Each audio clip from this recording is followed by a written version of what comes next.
Bonjour, j'espère que vous allez bien, vous les vôtres. Je voudrais réagir ce matin.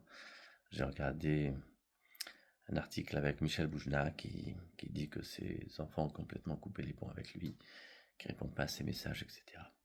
Dans ce genre de cas, il y a deux possibilités.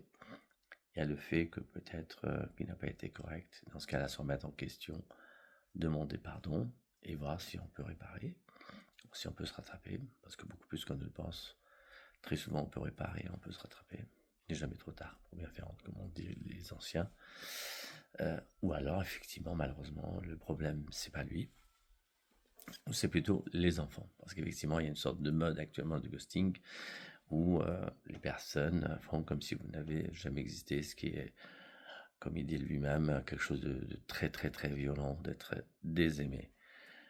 Alors, vous savez, moi je me souviens le cas du père d'une patiente qui a demandé à me voir et qui, lui, alors ok, elle n'avait pas coupé les ponts, mais il disait qu'elle n'était pas du tout chaleureuse avec lui. Et il a dit une phrase que je trouve absolument extraordinaire. Il dit, d'accord, je ne suis pas parfait, mais je suis pas un diable.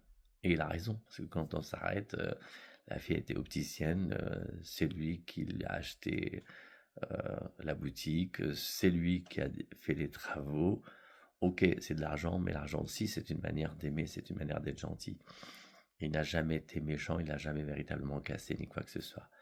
Idem, j'ai le cas d'un patient que euh, un des enfants avait complètement coupé les ponts et à qui j'avais conseillé de maintenir au moins une fois par semaine un petit message, même s'il ne répond pas ou même si l'autre lui répondait.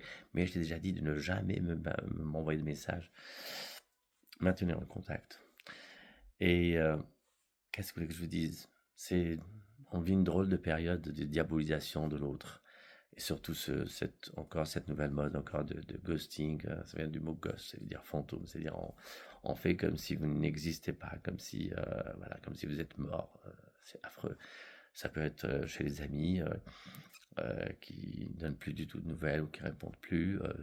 Ça peut être des enfants, des neveux, euh, des gens qu'on a connus, des qui on était proches et qui du jour au lendemain font comme si vous n'avez jamais existé. Encore une fois, comment vivre ce genre de situation?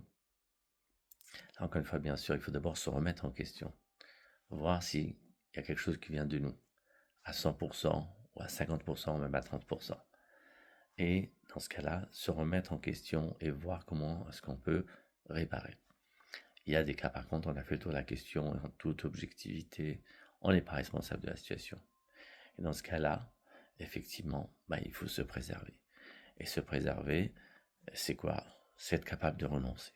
Renoncer, c'est, vous savez, on dit que le contraire du désespoir, c'est le renoncement. C'est-à-dire qu'à un moment, on cherche à réparer, à rattraper, mais si la personne ne veut rien faire, et elle ne veut plus, il faut savoir lâcher l'affaire, et voilà. Bien, que Dieu nous préserve de ce genre de situation. Puis bon courage euh, à vous, à nous, et je vous aime. Je vous ghosterai pas en tout cas.